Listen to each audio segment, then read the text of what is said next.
So, students, now we'll discuss the next steps involved in setting up enterprise.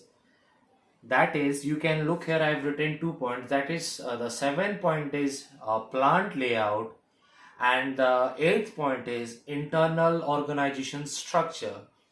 So, now we'll start with the 7th point, that is plant layout.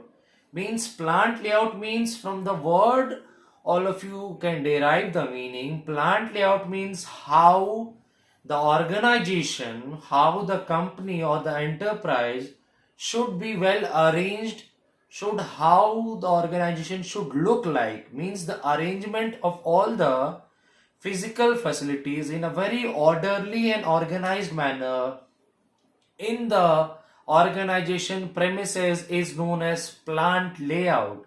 So I repeat once again, the organization of all the physical facilities, the provision, there are various physical facilities such as plant and machinery, equipments, tools, etc. So arrangement of all these arrangement of all these physical facilities in a very orderly and organized manner is known as plant layout, and these arrangements should be done in a very organized and orderly manner so as to ensure economical and cheap operation of a business.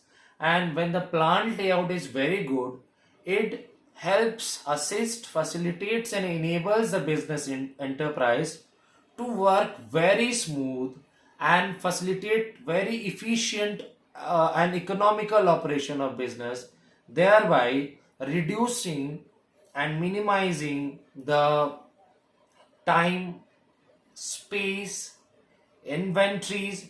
All these bottlenecks and the delays are bring down, cut down, reduced to a very large extent when the plant layout, the arrangement is very orderly, organized and good.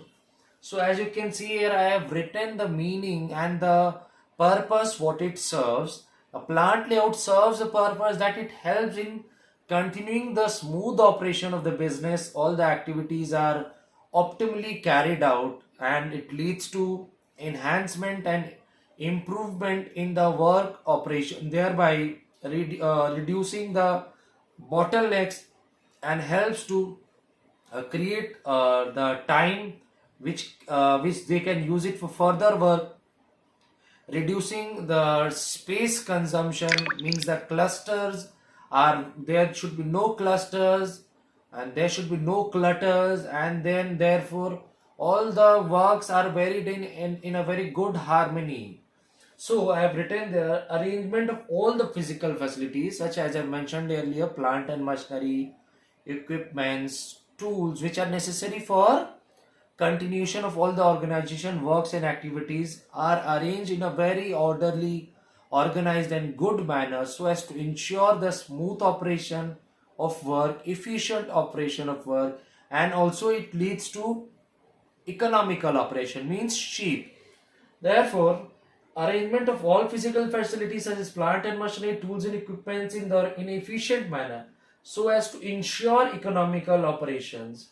So these, when these are arranged in a very good manner, plant and machinery, equipments, tools, it helps and assists the workers to do the work very smoothly, very conveniently, and it also helps to maximize the productivity, and it helps to create some space for the workers so that they can use that space. There should be no gathering of all the equipments at one place, so it helps to reduce the delay in time consumptions and gives the space and thereby reducing all the bottlenecks. So an efficient plant layout should help to reduce the cost of material handling, inventory and space, which I have stated earlier, and it should be result in optimum utilization of all the resources, be it machines, be it other physical and financial resources, and the layout plan should be flexible. That is very important. The layout of the plant, the layout of the organization should be in such manner that it should be very much flexible. Flexible means it should not have that rigidity that the layout of the organization should be flexible, that it can adapt, it can cope up with the changing circumstances of the business. So the plant should be like that, they can cope up, adapt with the changing scenarios and circumstances of the business. Business cannot be static, so the business has to be have that factor, that is dynamic. Dynamism should be inculcated. So as when the changing situations or changing circumstances arises, the business plan should mold themselves in such a manner so that they will cope up with the existing situation. So that is very important point. The layout of the organization or the company or the plant should be in such a manner so that all the plant and machineries, tools, equipment can be molded in the present situation so as to fit into the present situation. So be flexible so as to adapt, cope up in the present situation. Now we move to the next point, that is internal organization. So, internal organization is a structural framework of all the persons, such as the board of direct means in the they are in the internal organization. I want to elaborate that. In the internal organization is the part of organization where the members, the employees, the personnel, the staff, the top hierarchy, the middle and the lower hierarchy, all those who are connected with the organization inside is known as internal organization.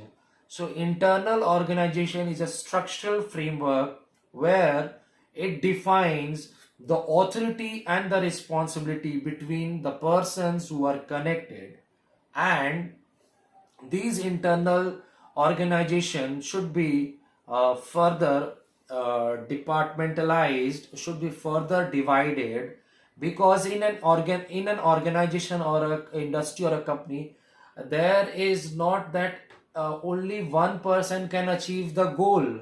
So there are several numerous persons who are attached with the organization so as to get the work done and to attain the organizational goals. So internal organization consists of several person working on the organization, and those persons who are working in the organization or company should have a group cohesiveness, should work with harmony, should work with greater communication skills, should build a friendly rapport, have a great timing of communication and coordination with each other. That is known as internal structure framework. There should be no conflict, there should be no types of fighting among themselves.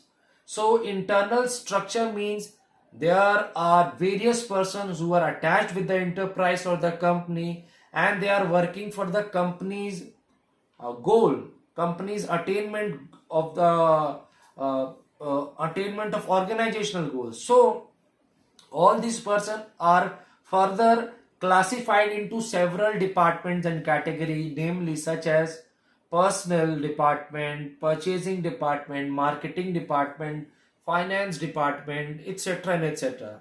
So those persons who are doing their jobs according to their aptitude, according to their knowledge, skills, according to the experience, they are further given their spaces allotted to their designated aptitude skills. Some one person is given in the purchasing department, some is allotted on the marketing, some is given to the financing, and all they are working integratedly, unity, they are having the unity, because that they are working for attainment of organizational goals. First they have to work as a team, first they have to work as a department, and then all the departments are further combined to attain the organizational company's goal. So as I've written here, the creation and development. So the organization has to create and develop the structure into various classification, namely production, marketing, finance, personnel, etc. And there should be uh, very much sorts in sense of very much good coordination, communication, sharing of knowledge, skills, sharing of all the experiences. There should be good harmony, and they should be having that friendly rapport to work with each other, to gel with each other so as to attain the organizational goals. So, as an internal organization is made for coordination among various departments, they should coordinate and communicate and gel together so as to work together. So, like take the example how in India cricket team, a person, a captain does not only play. So it consists of 11 members who are striving, working hard for the attainment of team goals. So it's a structural framework consisting of all the members, those who have authority and responsibility. Now we'll talk about authority and responsibility. It's very important. Authority is the ability and right to instruct the subordinates to get the work done. So there are two person, like there is a team leader in the organization, and there is the subordinate. So the team leader will give the instruction to the subordinate to work. So there is authority and responsibility, and the responsibility is known as the obligation to do the work. Like suppose a class teacher instructs the students to do the homework, and the responsibility of the student is to complete the homework duly at stipulated time. So I'll repeat once again: authority is the right to instruct by the superior, right? Authority is the right and the command which is given by the superior towards the subordinates for a particular task, while responsibility is the obligation to fulfill that task. So there should be a balance and equilibrium between the two, as who the superior is giving the instruction and the subordinate has to report the task to that particular superior only. So this helps in effectively smoothly completion of work.